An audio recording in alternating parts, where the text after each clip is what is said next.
കൊച്ചിയിലെ പെൺവാണിഭ സംഘങ്ങളെ അമർച്ച ചെയ്യാൻ ഒരുങ്ങി പോലീസ്. നഗരത്തിലെ സ്പാകൾ കേന്ദ്രീകരിച്ച് പരിശോധനകൾ തുടരും. വിദ്യാർത്ഥിനികളടക്കം പെൺവാണിഭ സംഘങ്ങളുടെ ഇരയായിട്ടുണ്ട് എന്നാണ് പോലീസിന് ലഭിക്കുന്ന വിവരം.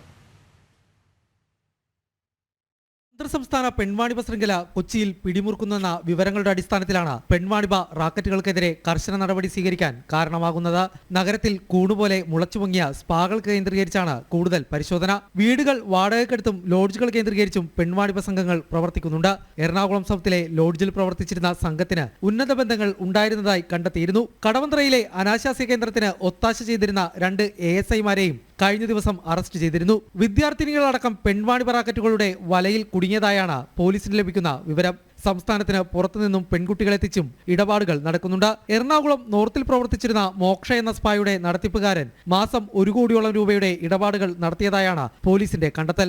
വരും ദിവസങ്ങളിൽ കൂടുതൽ സ്ഥലങ്ങളിൽ പരിശോധന നടത്തുമെന്ന് സിറ്റി പോലീസ് കമ്മീഷണർ അറിയിച്ചു. കിരൺകുമാർ, ജനം, കൊച്ചി.